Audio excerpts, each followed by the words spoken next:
Hello and welcome to Strategy Battle Gamers to another GBHL YouTube channel video, and you're here with your host GBHL Jamie, and this is going to be my tournament review for the tournament that has previously been in Mansfield, or it was called the pre-film event or pre-film tournament, and this is the rundown of the army list I was taking, and then I'll switch around and get in front of the camera and talk to you about the games I had. So the army was led by Legolas over there with armour and cloak. And in his warband he had 2 guards of the Gladron Court, 2 elves with elven blade, 3 wood elves with spear, 4 wood elves with bow and spear, and a Gladron warrior with banner. And then for the rest of the wood elves we had Thranduil with pretty much the same kit out, but trade the banner for another elven blade, and 3 spearmen, one's hid behind Thranduil there.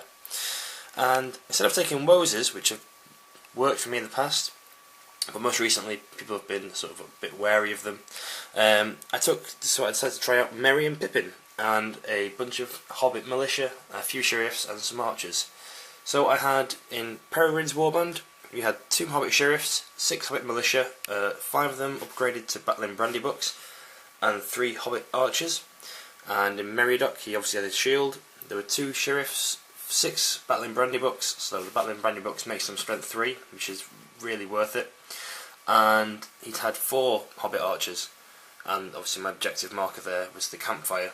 And on the whole, they did reasonably well. We came 4th overall, and I really enjoyed painting the Hobbits, so I took a bit of time and tried to do them pretty well. Except for him, he's got a weird face. Let's see if it wants to... No, too far. Yeah, they did well. They have the strengths of the Woses in that they've got 6 of them have axes, and now, God forbid, I take another army with axes. But they've also got, guys with daggers to feint, hammers to bash, which I did use a few times. The real standouts for me were the sheriffs here. With their clubs, they can stun, and that means that any sort of hero that they manage to roll a 4+ against once they've won the fight, for the next turn they fight 1 with 1 attack. Which means I don't need to use the hero's might to heroic strike to beat them, because I will be higher anyway. So that was the force I took. It had 51 models at 600 points, which is a very high number of models, especially when you consider the majority of it is going to be Fight 5 with the spear supports. And my men of the tournament were Merry and Pippin, but I will get on to why they were very soon. So you've seen my army now, and I'm going to just go into the tournament review, I guess. Let's get ready, get comfortable, get something painted. Yeah, here we go. So, I'm recording this on a separate day to when I filmed the army, so apologies if I repeat some stuff. So it was the Mansfield event on the 1st and 2nd of November. It's now, I think, the 8th. I think it's been a week since the event, but when I wrote my army list, I made a chart so I could record who I was playing, what their army was, what the scenario was, and what the VP score was, so that I could hopefully do these better myself, because I tend to forget people's names, forget the army, and have a pretty short review. So, running back through the list, it was the Wood Elves with Hobbits, a force I'd never used before. I'd never used Hobbits competitively before. I've never even used them before at all. So I was a little bit nervous going into it because I didn't know what to expect from them. I travelled to Mansfield the day before, Friday. We got there, well, with Steve Crow. We got there at about 12 o'clock, so we thought, oh, we'll get some practice games in. We played Lords of Battle, and obviously he had Gwahir and Eagle, Elrond, Gandalf, both mounted, and Alfred, scumbag. And so, unsurprisingly, he smashed me at Lord's Battle. And then we played High Ground and I smashed him, because the forces are those sort of min-maxes where you expect that to happen. So, going into the tournament, knowing that the scenarios were the reverse order from the rules book, so that is going in the order of High Ground, then Recon, then Lords of Battle, then Hold Ground, Domination, and then to the death at the end. I was expecting to lose Lords of Battle, just because my army's got 51 models, so it can give up a lot of victory points, and the fact they're defense 3 means if I have like a bad round of combat, I can very quickly lose a lot of victory points. But I I thought, you know what, I've got a lot of shooting, maybe I'll do alright. So, my first game, it was against Thomas Macklin. He had Dwarf Heroes, so he had Thorin with the Oaken Shield, Dwalin, Gloin, Dory, the fighters of Thorin's company, Thorin's fighters, and Bayon as well. And we were playing high ground, so I felt like I got quite a lucky draw against this here, because even if Thomas broke me and killed my general, if the game ended on a 1 or a 2 early enough, I would win the scenario, because I was going to set up my 51 models on the hill, and even with his VP swings, I think he's got five models in the force plus 6, that would make it 11, and I should still be higher than that. But for set up that game, obviously hills in the middle, I set up my army just on the line. I thought, you know what, he's probably going to get Bayon to become a bear and start hurling stuff around, and I'm going to break, and I'm going to hope the 1 or 2 rolls, and I'll win the scenario. And Thomas Macklin was like, oh, are you setting up on the line? Alright, well, I'll do the same. Or we set up, essentially, like, you know, models touching nearly in combat. And we suddenly realised that whoever got the first turn was going to be immensely important, because does Bayon become a man, or does he become a bear? Who knows? So we rolled priority. I got priority, which I was like, whew, Tom's going to have to burn some might, which obviously he did with, I think it was Thorin, because Thorin's got 3 and everyone else has got 2, so keep it there. I counted with Merry or Pippin, I've forgotten who it was, and I won the roll-off. Yes! So I managed to get Thranduil, and a bunch of elves, and loads of space supports, and a few hobbits with axes into Bayon. And Bayon the man here, this is the important thing. And I managed to tie up all the rest of the dwarves. I called a heroic strike with Thranduil, which was countered then by Tom. I think we both got to fight 10, and then we both rolled a 6, but I got the Elven Blade in there from Thranduil, so won the roll-off, I believe that's what happened. And then in one turn, because he was trapped, Bayon went down, just as man form. So I felt awful in the first turn, because like it had gone perfectly for me, but obviously that's the worst thing for Tom, and it came down to that 50-50 roll-off. And from then onwards, it was sort of Thranduil and his little team of trappers, including Merry or Pippin, one of the 2, and they sort of just munched down the line, and the army there worked really well, because obviously Dory is fight 5, so just regular elves can take him on, and everyone else is fight 6. So I was using the Guard to Gladron Court, of which I have 4, and the banner.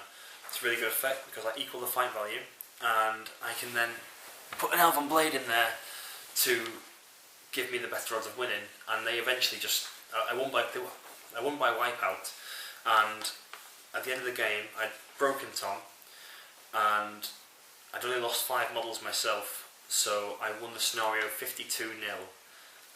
Just threw everything on the hill, broke him, got his general, and he hadn't touched Legolas, so big win in the first round, and took me to the top of the leaderboard for game 1.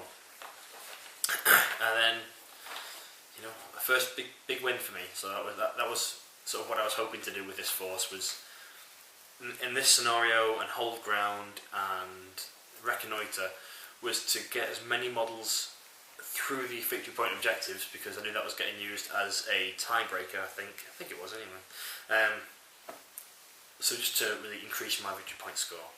So big win for the first game in competitive play of the Hobelves. That'll work, the Hobelves.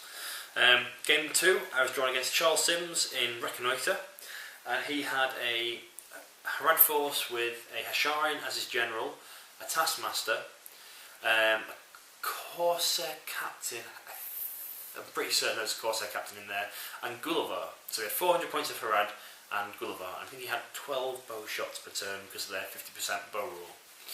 And looking at it, I was like, what to do, because Gulliver is a massive threat, because it's fight 6, which is beating my elves regularly, unless I've got the Guard of Gladrim around, and I think it's like strength 8 or something, so, you know, it's getting plus 5 inches to its hurl dice if it wins the fight, which in my army being defense 3, a few good hurls can just decimate me. So I was really, really cautious about Gulliver coming too close.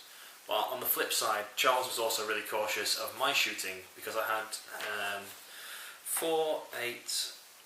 12 strength 3 bow shots, including Legolas and Thranduil, which obviously wound Gulliver on 5s, and he's got no fate, and 4 wounds, so it's not beyond the realms of belief to take him out in a few turns of shooting. And from the hobbits, I've got 7 strength 2 bow shots, which need 6s, but you know, what's that, 12, 19 bow shots is not something you want to be putting Gulliver in the way of. So we had a bit of a cagey game to begin with. It was all around sort of moving our lines so that we were sort of 24.5 inches away, because whoever got that first turn of shooting has a very good chance of winning the shooting war. So he's got 12 bows, I've got 19. He hits me on 3s, wounds me on 5s, I hit him on 3s and wound him on 5s. And he had the Taskmaster to potentially call heroic shoots every time. So we played off in this little sort of game where we just weren't moving. We were like, okay, well, I'll switch my front rank and my back rank around so that my bows are on the front, so they're in range of your front rank. Like, okay, if you're doing that, I shall move my front rank to my back rank so that we're now out of range. And we sort of just jostled around for a while. And eventually, I think priority fell in my favour for about 3 turns. So I lost it, and then suddenly I won it. And I think I moved forwards, or I stayed where I was still, and Charles then sort of decided that he wasn't going to win the shooting war in the end, because I think he worked out my 19 bows would outdo his 12 eventually. So we took the plunge, heroic marched, and whizzed forwards, and I think within 3 turns of shooting, I had broken him, killed most of his bowmen, killed the captain, but he'd used his might by then, but I just wanted to get rid of him because he's fight 5. And Gulliver made a really aggressive move to stay out sort of 7 inches away from my lines so that I couldn't charge him.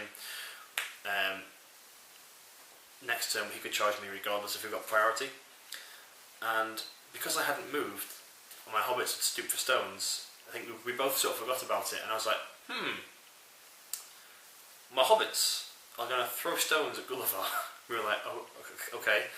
So picked up a bucket full of dice because there's tons of hobbits, lots of hits. I was like, right, what is strength 1 versus defense 5? Comment below what you think it is. Because strength 1 is just a weird statistic that so very rarely gets used. I was constantly checking the entire tournament as to I was like, wait, what's strength 1 against defense 7? What's strength 1 against defense 6? Strength 1 against defense 5 is 6s. I was like, oh, brush. I think I've got 2 6s in the throwing stones, and I was like, right, Legolas, let's see what you can do against him. Rolls to hit with 1, hits, wounds. This is good. Rolls to hit, hits, rolls a 3. I was like, oh, yeah, 2 points of might from Legolas, kills off Gulliver. It's well worth it. So Gulliver was out the game from 1 turn of shooting, and 2 mites from Legolas. But that took away the big threat in Charles's force, and then the rest of it was his force running towards mine, because if you imagine my 51 models with their support take up the majority of a 4x4 board, and he was sort of looking for a weak point, which there was a weak point in my line where I didn't have as many fight 5 supports as I wanted. But as he kept walking towards me, I think he was just out of range to charge, and the hobbits stood still again, threw the stones, and I actually took him down under 25% in the first turn of combat. And unfortunately for Charles, his Hasharin ran away the turn before 25% was reached. So the game ended 6-0, which was a good result. I'm glad I won the game, but I should have been more aggressive and had a unit running off the board edge, because 6-0 in Reconnoiter with a 51 model force, I should be getting more victory points than that, really. But a win's a win, and I'm not going to say no to a win. So, 2 wins out of 2 is good, and shooting was just immense that game. It really reminded me of strategy battle game before the Hobbit and before Warbands rules, where you would have sort of 24 bowmen, and it was those kind of level of casualties coming back, which was nice for me, but I did feel a little bit bad because Charles didn't even get a game out of it, really. It was just run forwards and take the models off. And then I was drawn on the top rank, against Callum Edens, and he had brought dwarves. He had brought Thorin with the Oaken Shield and a handful of dwarves with spear.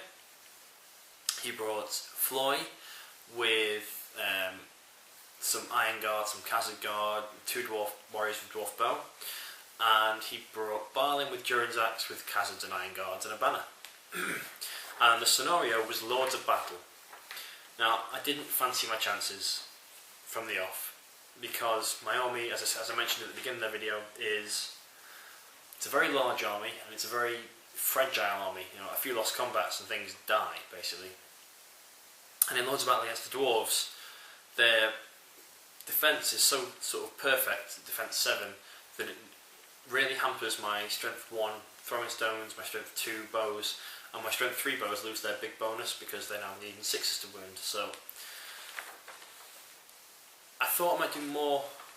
I might do enough with shooting to then be able to overwhelm in combat, but shooting took off about, I think, 4 or 5 dwarves, but his 2 dwarf bowmen, who obviously didn't move and were shooting each turn, they hit on 4s, wound on 4s. I think they caused as many wounds as my shooting did, which was really frustrating. But going into combat,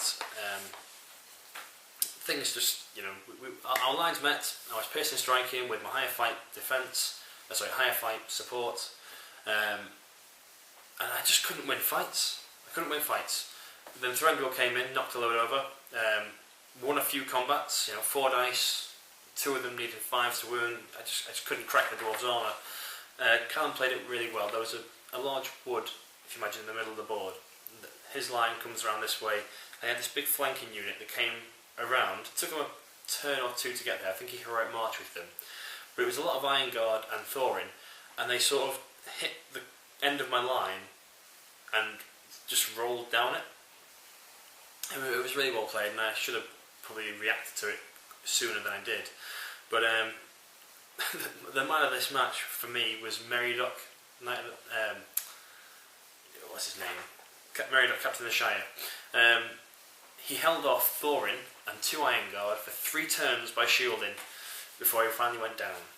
So Mary was my little hero there. Yeah, he just went a bit pear-shaped, and the game ended 26-47 for Lords of Battle. So I think he broke me, I didn't break him.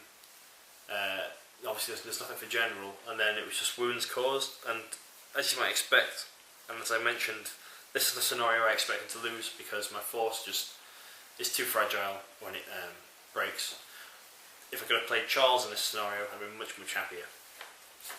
But so 2 wins and a loss on the end of day 1, and I wasn't feeling terrible. I was feeling alright. I was sort of in that position where I was probably around about 4th, because you know, you've got you guys on 3 wins, 2 wins and a draw, I think, at this point, and I was on 2 wins and a loss, but with a very high victory point score. So I was at sort of that sweet spot in a tournament where you can dodge the top players of the event and play people who have also won 2, lost 1, but not done as well in victory point score. Pardon me. So then we went out for a curry afterwards. After day 1 we went to the Mint. We've been there I think every time at Mansfield, and it's a really nice curry house. I got my prawn balti, and then after that we went back to the 281 Chili Lodge. Well, a few of us did, sensible ones, and just, you know, had a few beers, chatted about the hobby, things that we'd like to see from Battle of 5 Armies, and a couple of guys went out to Rock City for Halloween night, and they were pretty grim. Billy Fitzmaurice. Never seen or smelt someone so bad the next day. And my roommate Alistair just never turned up. Though I did make a few new roommates, and they took his rooms. David Whittaker, and Tom someone begins with a P. Come on, brain. No, Packard, is it? Pac-Man? No, I don't know. No, Tom Pac-Man. Pac-Man's like that guy from work. Packard. Apologies. Should have written it down on my cheat sheet. But yeah, really cool guys, and they were more than happy to let them stay in the room because, you know, Alistair just left me in the suite. We had a big double bed and 2 single beds and a bathroom and a lounge area. It was just great room, and not expensive for what it was either. So day 2, feeling quite fresh. Really happy that I didn't go on a night out on a bender. Feeling good. The draw for day 2, I was against Alistair, the guy who didn't turn up to my room. Turn up to the room. It's just, I was like, okay, well, he should be, you know, feeling pretty rough, so maybe I'll be able to swing a win past him. He brought Dwarves and Eagles, so again, Thorin, Oak and Shield. He had Thorin, was it Thorin? Yeah, the King's Champion. Yeah, King's Champion.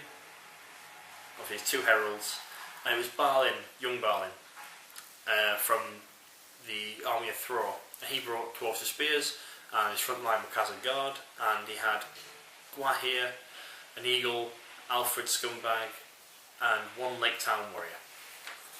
And the scenario was Hold Ground. So obviously that's the one with Maelstrom and Battle, where you've got random entrance. Terrain for the board wasn't fantastic. It was not fantastic in look, fantastic in playing. It was 1 big impassable object up here, 1 big impassable object here, rough ground, and then like a tree or something around here. So not a lot going on the outside, just big movement blockers. And as we rolled, I managed to bring all my army on from one side, except for 1 warband. I think it was Pippin's, which rolled a 2. And I was like, well, I don't need his might to go down to a 1 and just roll a 2 again next turn. And going up to a 3, you just got to put it on the opposite side of the board. So it came on the top right hand corner, far away from my force, and Alistair brought on his entire army sort of in front of it and brought that on behind it. And the hobbits, they held up the dwarves. They did their best. The tale of heroics. The Pippin, who was up there, beat and held off the King's Champion for 4 turns until the King's Champion finally got priority, ran away and left an Iron Guard there, who Pippin held off for another 2 turns. It was a fantastic bit of work from them. In the meantime, whilst that whole little skirmish was going on up here, which, you know, the hobbits got wiped out. They got the higher fight and the higher defence. It was just a massacre, really. My army here moved into the middle and across it, but I was really sort of scared of the Eagles coming and hurling. So even though I'd gone over the objective, I had to start pulling back and bending my lines as the Eagles sort of swooped around. And eventually they charged in on their priority, which I think was a mistake on Alistair's part. And what it allowed me to do was bring Thranduil into range and cast Nature's Wrath, and he had obviously 1 dice with Gwahir to try and resist. I think he rolled like a 2 or something. He didn't have enough might to bump it up to a 6. So they were knocked over, so no hurls that turn. Thranduil charged in, Sheriffs got in on the Eagles, you know, won the fight with Thranduil. I think we killed Gwahir in 1 or 2 turns. But the Sheriffs managed to stun, roll a 4+ against the Eagle on the floor. I think that's how it worked. Or the Eagle stood up and then I stunned it next turn. And so it was fight 1 with 1 attack, and I jumped it again, killed it, made a pigeon pie, and the 2 Eagles were dealt with. Hooray! But by that point, I had the same problem I had with Callum's army in the previous game. The Dwarves came and hit my line, and having the 2 banners, like, it was sort of their 2 dice with a reroll, so they're 3 dice against my 2 in the entire line, and they went through me like really so easily. And I was a bit cautious about putting Legolas into combat, because you know the defense 7, so he still needs 6s to wound, and he's my general. I don't want to risk him too much to their strength 4.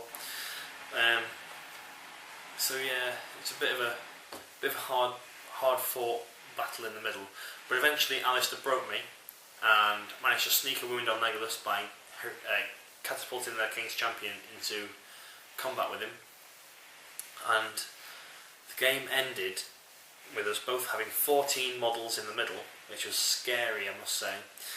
And he obviously broke me and got the wound in my general, so picked it into 18-14 to Alistair. So 2 losses, 2 wins, both my losses against dwarves this event. God damn those stunty dwarves. Yeah, pretty grim. So I was feeling a bit bummed. I was like, 2 wins, 2 losses. How's everyone else doing? You know, Damien, I think he said he was on 3 wins and a draw. I was like, oh god, I'm not catching that. How's Callum doing? Oh, Callum just smashed Ed 35-0 at Hold Ground. It's like, what? With dwarves? How did that happen? Apparently things went up Callum's way a little bit. He piercing struck, 2-handed, and just sort of made mincemeat of the wraiths and their fell beasts. So a good win there for Callum. So yeah, 2 wins, 2 losses, and I was feeling a little bit. It's another no event for me. So next game I was drawn against Owen Wright, and we were both sort of jokingly saying, "So what do you want? 2 wins, 2 losses? It's another battle at Mansfield for mid-table obscurity." Because we've had a few games at Mansfield now where we've met, and the results of our games really don't mean that much in the grand scheme of things. And the game this time was domination. So the 5 points that were laid out were obviously the one in the middle, 1 on this side of the board, 1 here, 1 here, and 1 there.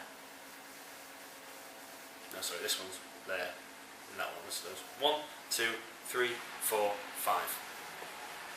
So quite an interesting setup. Owen had brought Harad and the Knight of Umbar. We had a fully mounted Harad force. He has Sutherland on horse and bow, Knight of Umbar and Felbeast as his general, and lots of Haradrim raiders and Serpent Guard and Serpent Riders. Quite a few bows. And he asked me at the beginning of the game, he's like, "So, are you still competing at the moment, Jamie? Do I still have to play properly?" I was like, "Yeah, I am going to still compete. You never know what 2 wins and 2 losses might bring you." So he was like, "Okay, well, I'll play properly then. I won't just charge you first turn." So we had this little skirmish off, and you know, the Knight of Umbar charged in, or pulled the hobbit out, charged in, hurled him down the line, and killed 9 guys in 1 turn. I was like, oh. But the trade-off for that was that my shooting had done really, really well the previous turn, and I'd managed to unhorse and kill quite a few riders. And obviously Thranduil was terrifying aura had been put up, so they just weren't charging because they're only Courage 3. And Owen's Courage tests are just god awful in that game. So bad. Went up to Hurl had happened. I'm trying to remember the game, it's getting late into the tournament now. Oh yeah, the next turn, Knight of Umbar had spent his might to. He spent all his might, heroic moves, heroic combat, etc. etc. The next turn, Thranduil rocked up and was like, "Well, Nature's Wrath," and obviously it needs a 6 to be resisted, and if it's not resisted, the Felbeast is knocked over, and if it is resisted, well, then it's resisted. Owen was like, a natural 6, how many dice do I need? It was either going to be 4 or 5, and I think he ended up throwing 5 at it, and didn't get a 6, with no might to boost the rolls. So the Felbeast was gone, that was good. I unhorsed like 1 or 2 extra riders, but the Felbeast going was a huge, huge relief. It stops the hurls and stops them breaking so quickly. Then it evolved into sort of picking the fights as and where I can. There was a devastating charge actually that on the side of the battle that didn't have terror, just one end of the line got destroyed by the cavalry charge. They had the banner, the 2 attacks, 4 on the knockdown with poison lances. Against my defence 3 warriors, they need 3s rerolling 1s. It was grim. I lost a lot of guys down that end, but then won the priority roll-off, or won the heroic roll-off, and managed to jump onto them, and it became sort of my 2 dice versus their 1. I've got the higher fight value and a banner over there, so they very quickly went down in that half. And we started doing, we started to remember the game was domination, not just a pitched battle, and we started running guys off to the objectives. I think the game ended, it's 25%, I took Owen down to 25%, I think we'd both broken. I hadn't killed his leader, the Knight of Umbar was still alive at the end of the game, as far as I can recall. Nayless was untouched, and it ended 13-3 overall. So yeah, tense game, but I managed to just run guys off to objectives and outnumber where possible, and etc, etc. So a good game. Thank you, Owen. Hopefully we'll meet one day on the top tables when we're both competing and not just in mid-table obscurity, and we can be super serious about our game, unlike the others. So 3 wins, 2 losses in a six game event. I still wasn't feeling overly confident, but I thought I'll try and place as well as I can. You know, if I can sneak into 4th place, it's the minimum I needed to increase my league score, and that's what I was going for. So last game was to the death, and I was drawn against Nick Bramwell, who is a constant thorn in Damien's side. I was kind of like, oh, Nick beats Damien all the time, this can't be good. And it was essentially the same army that was played on in the first scenario. So it was Thorin's Company and Bayonne, and in Thorin's Company you had Thorin with Yoke and Shield, Dwalin, there was a different set out, it was Dori, Ori, Nori. Is it Dori, Ori, Nori? Dori, Ori, Oin and Gloin. I'm getting confused. I'm not confused by the names, I'm confused by what he had. Definitely Thorin, Dwalin. Ori was there with his slingshot. Oin was there, and Dori with 3 attacks. Yeah. Dori, Ori, Oin, no Gloin, but Dwalin, Thorin, and Bayonne. So 6. 6 guys. Is that right? Yeah, I think it is. And it was, because of the success I had against Thomas Macklin with just setting them straight up in their face instead of trying to shoot them, I thought I'd do the exact same thing this game. And Nick Bramwell met me in the middle again, because that's what his army does best, it gets into combat. We rolled off for priority. I think one of us won. We did the heroic because Bayonne needs to become a bear, and this time around Bayonne became a bear and won the heroic move off, rolled the 4+. No, he failed it the first time and retreated everyone back, putting the high defence models up front. And I thought, well, if you're retreating back and you're not a bear, I'll stand here and shoot you with everything I've got. Did a few wounds. I got a wound on Dwalin. I think I got a fate knocked off Bayonne. I think I got a fate off Dori. I think that was it. But next turn, priority, I'm not even able to charge, realise my mistake. Bayonne becomes a bear, charges in. I worry. The dwarves run forwards, get into a few combats, and I decide to abandon, well, send a group of guys in to try and get as many dice on Bayonne as possible, but just abandon the Bayonne side of the fight and move the line upwards away from him so that his hurls aren't as devastating. He kills a lot of them with Bayonne, and I do alright in the combats because of the same things happened in the first game. You know, I've got the fight 6 support, it's got Elven Blades, I think I managed to sneak a few wounds in on people with Legolas, auto-shotting them, and the game sort of ground on. I think Dwalin was the first to die because he took his fate off early with shooting. He went down, I focused on him because he kills everything on 2s, so he can kill far too much, far too quickly for my liking. I think then it was Oin went down pretty late on in the game. I think Ori went next. Oin stuck around for a long time. Dori stuck around for a long time. Dori was on 1 wound, no fate, and no might forever. You know, I was winning the fight with 8 dice, fight 6 support because Dori'd only fight 5. Rolling to wound, just #Bosh every time. He just kept on avoiding death. Eventually he went down. Ori went down, Oin went down, Dwalin was gone. Thorin was just oaken shielding, killing, like attending one with an Elven Blade, fight 6 support, he'd kill the Elven Blade, I'm like, ugh, in we go again. Shields, kills the Elven Blade, I was like, stop it, they need to win. But yeah, I think Thorin, I snuck a wound through eventually, just through constant sheer number of dice.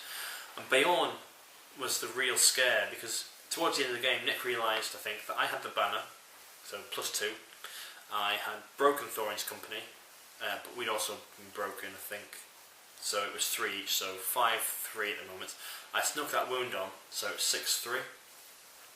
So Beorn started to barge his way towards Legolas every turn, so moves 4 inches towards Legolas, priority, 8, barge, gets closer, and this time Legolas is sort of heroic running away. Heroic move, get out of there with the banner, keep him around. I did scaringly roll a double 1 with Legolas for his courage test after being broken, but he had both wills, so he was fine for that.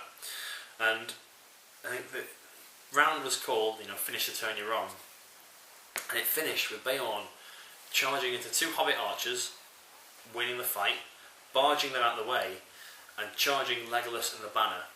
And I was like, right, we were discussing before the combat happened, so if Beorn wins, what does he need to do to win or draw the game? So he needs to kill Legolas, but that would bring the game to, I had the banner with 2, a wound, 3. If he killed Legolas, it would take the game to 6-6. To win the game, he'd need to kill Legolas and the banner. So we were thinking, right, what's the best possible thing to do here? Obviously there's just 1 combat, there's 3 attacks, it's 3 to wound everyone. There's not enough guys to hurl the banner or Legolas through to get the kills. The required number of wounds to kill him outright. So he doesn't knock him over, and he can cause a maximum of 3 wounds.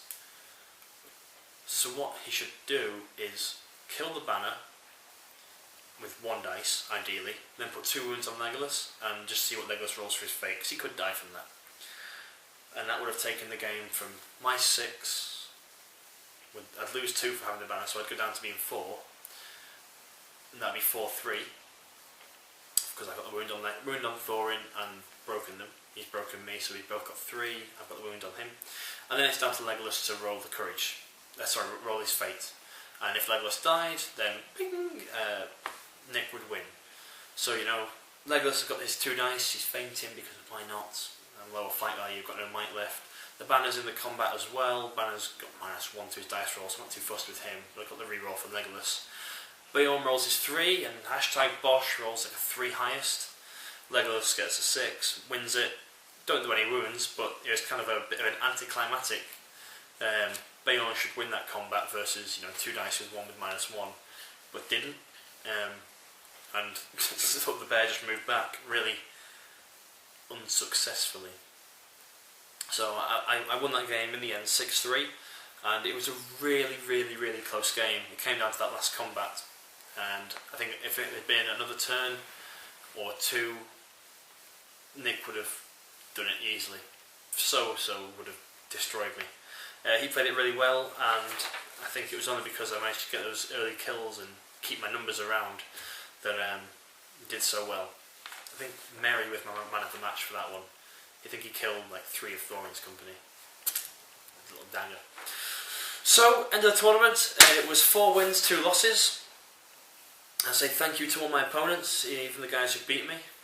Well done, Callum. He won the event overall, with pure dwarves as well. Well played to Callum. He said it couldn't be done on the channel, and he's obviously proven us wrong.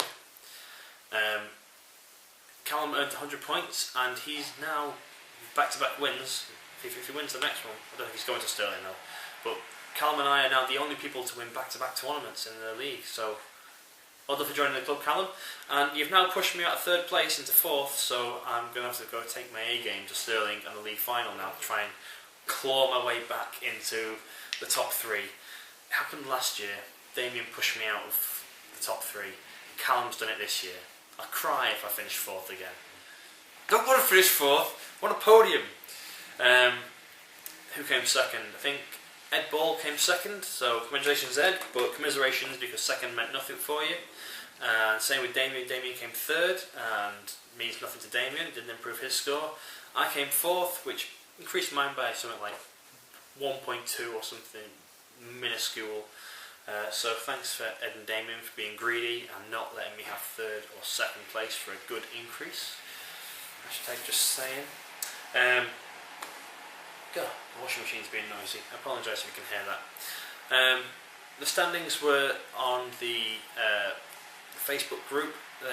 They used something called Challenge, which is challenge with an O instead of an A, and it's the same program that I use to do the Middle-earth Studies warbands, and it's a really good way of doing the tournament. It will automatically seed it however you want it to be set. So if you want strength of schedule, it'll do that for you.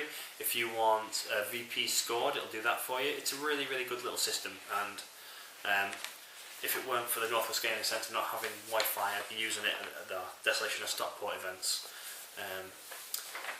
The next event is going to be Stirling, and that's in about 2 weeks' time, I believe, which is the back end of November. I'll be travelling up with James Braund, and quite a lot of people going up for that one, which is good to see. I think last year they got 12, this year they're expecting around about 20 or so, which is nice to see an increase. Then the event after that is going to be the league finale in Stockport, which is hosted by James. I think he's going to release a video explaining the scenarios, which needs some explaining. And also during the event at Mansfield, Damien and I managed to get some time with David Reed, and we have recorded a promo video for their Scottish event, and just running through their rules pack. So hopefully Damien will get that up soon, and he should also have one of these videos recorded for his tournament review.